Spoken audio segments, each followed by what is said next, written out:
নমস্কার, আদিশাই মোটিভেশন চ্যানেলের আর একটা নতুন ভিডিওতে আপনাদের সবাইকে স্বাগত। বাবা মা হলো তোমার জন্য অমূল্য উপহার। তারা সেই নীরব যোদ্ধা যারা তোমার সবচেয়ে দুর্বল মুহূর্তগুলোতে পাশে থেকেছেন, যাদের অদৃশ্য হাতে তুমি হাঁটতে শিখেছিলে। তাদের ভালোবাসো, সম্মান করো আর যত্ন নাও।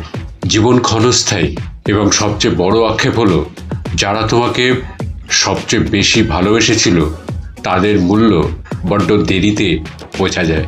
যতদিন তারা আছেন ততদিন তাদের সেরাটা দাও, তাদের জন্য ত্যাগ করো, কারণ তারা তোমার জন্যে অনেক কিছু ত্যাগ করেছেন।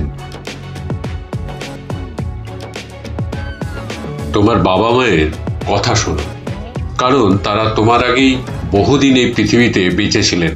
তোমার বাবা মায়ের যত্ন নাও যেমনটা তারা নিয়েছিল যখন তুমি দুর্বল এবং অসহায় ছিলে। তোমার বাবা মাকে সম্মান করো, কারণ তোমার বড় হয়ে ওঠার পেছনে তাদের অনেক ত্যাগ রয়েছে। তোমার বাবা মাকে কৃতজ্ঞ চিত্তে দেখো, কারণ তাদের ভালোবাসা নিঃস্বার্থ। তোমার বাবা মায়ের জন্যে প্রার্থনা করো, কারণ তাদের আশীর্বাদ তোমার পথ সুগম করে। বাবা মায়ের সঙ্গে সদয়ভাবে কথা বলো, কারণ শব্দ গভীরভাবে ঘা দিতেও পারে, আবার সারিয়ে তুলতেও পারে। বাবা মায়ের সঙ্গে সময় কাটাও, কারণ তোমার উপস্থিতি তাদের কাছে সবচেয়ে মূল্যবান। তোমার বাবা মায়ের পক্ষ নাও, যেমন তারা তোমার পক্ষে দাঁড়িয়েছিল যখন তুমি নিজের কথা বলতে পারতে না। বাবা মাকে মানসিকভাবে সাপোর্ট দাও, কারণ বয়সের সঙ্গে একাকিত্ব বেড়ে যায়। বাবা মায়ের প্রয়োজন মেটাও, কারণ তারা সব দিয়েছিলেন যখন তোমার কিছুই ছিল না। বাবা মায়ের প্রতি ধৈর্য ধরো, যেমনটা তারা ধরেছিল যখন তুমি শেখার চেষ্টা করেছিলে। বাবা মাকে ক্ষমা করো, কারণ তারাও মানুষ, নিখুঁত নন। বাবা মায়ের কাজে সাহায্য করো, কারণ বয়সের সঙ্গে শক্তি কমে আসে। বাবা মায়ের কাছ থেকে শিক্ষা নাও, কারণ তাদের অভিজ্ঞতা জীবন নামক পাঠ্য বইয়ে আসল অধ্যায়। বাবা মায়ের প্রতি কৃতজ্ঞ হও, কারণ কৃতজ্ঞতাই প্রজন্ম থেকে প্রজন্মে আশীর্বাদ নিয়ে আসে। বাবা মায়ের ইচ্ছে পূরণ করো যদি সম্ভব হয়, কারণ এতে তারা মানসিক শান্তি পান। গর্ব ভরে তোমার বাবা মায়ের কথা বলো, কারণ তাদের সম্মানই তোমার সম্মান। বাবা মায়ের প্রতি সহানুভূতিশীল হও, কারণ তারাও কষ্ট পায় ও দুশ্চিন্তা করে। তোমার আনন্দের মুহূর্তগুলোতে বাবা মাকে অন্তর্ভুক্ত করো, কারণ তারাও তোমার সুখে সামিল হতে চান। তোমার সাফল্যগুলো বাবা মায়ের সঙ্গে ভাগ করে নাও, কারণ এতে তারা গর্ব অনুভব করেন। বাবা মাকে সান্ত্বনা দাও যখন তারা দুশ্চিন্তায় থাকেন, কারণ তারা সবসময় তোমার চিন্তায় থাকেন। এমন কাজ করো যাতে বাবা মা গর্ববোধ করেন, কারণ তোমার নামের সঙ্গে তাদের নাম জড়িয়ে আছে। বাবা মা জীবিত না থাকলেও তাদের জন্য প্রার্থনা করো। কখনো বাবা মায়ের উপর চিৎকার করো না, কারণ যে কোনো পরিস্থিতিতেই সম্মানটা থাকা উচিত।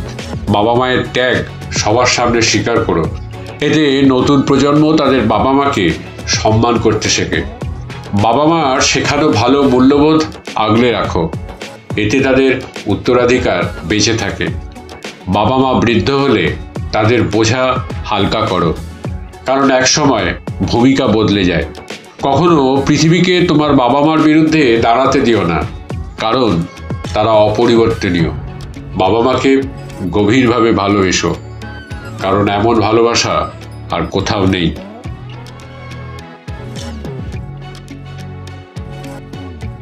একজন মানুষের সাথে ভালো সম্পর্ক থাকলেই যে তাকে আপনি চিনে ফেলেন, এরকমটা কখনোই নয়।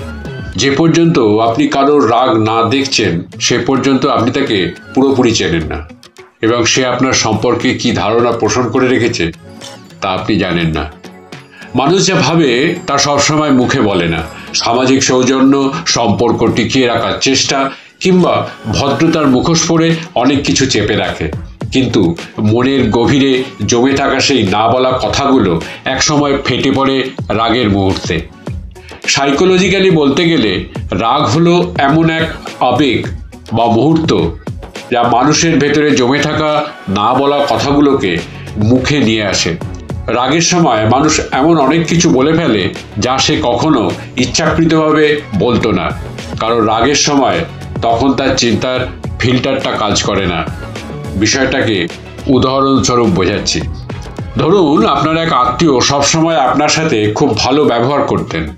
হঠাৎ একদিন একটা তুচ্ছ বিষয়ে রেগে গিয়ে বলে উঠলেন, তোমার মা বাবার তো ভালো না, তুমি কি এমন বড় কিছু হয়ে গেছো? এই কথাটা কি তখনই জন্ম নিল? না, এটা তার মনের মধ্যে অনেক আগে থেকেই ছিল। রাগ শুধু সেটাকে প্রকাশ করলো। আর একটা উদাহরণ দিই, একজন প্রেমিক তার প্রেমিকাকে সবসময় বোঝায় সে কতটা ভালো, কতটা সম্মানীয়, কিন্তু একদিন রাগের মাথায় বলে ফেললো যে তুমি না থাকলেই ভালো হতো আমার জীবনে, তোমার জন্যই সব নষ্ট হয়ে গেল। এই একটি বাক্য বুঝিয়ে দেয় সে মনে মনে অনেকদিন ধরেই এই অভিযোগ পুষে রেখেছিল। মনোবিজ্ঞানের ভাষায় বলা যায়, রাগ কেবলই মুহূর্তিক উত্তেজনা নয়, বরং ভেতরে জমে থাকা ধারণার একটি বিকট প্রকাশ। তাই রাগের সময় মানুষ আসলে নতুন কিছু বলে না, বরং পুরনো চিন্তার মুখোশ খুলে ফেলে।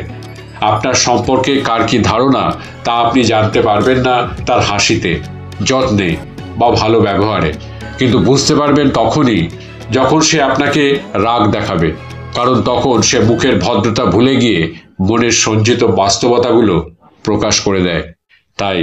তাই শুধু শুনে নয়, রাগের ভাষা বুঝে বিশ্লেষণ করুন সম্পর্কটা কোন ভিত্তিতে দাঁড়িয়ে আছে। রাগ অনেক সময় সম্পর্ক নষ্ট করে দেয় না, বরং আপনাকে সত্য চিনিয়ে দেয়। যদি ভিডিওটা ভালো লেগে থাকে তাহলে চ্যানেলটিকে সাবস্ক্রাইব করে পাশে থাকা বেল আইকনটিকে প্রেস করে দেবেন, যাতে পরবর্তী ভিডিও দিলে সাথে সাথে তার নোটিফিকেশনটি আপনাদের কাছে পৌঁছে যায়। লাইক করবেন, কমেন্টস করবেন, ভালো লাগলে শেয়ার করবেন, পাশে থাকবেন। ধন্যবাদ, নমস্কার।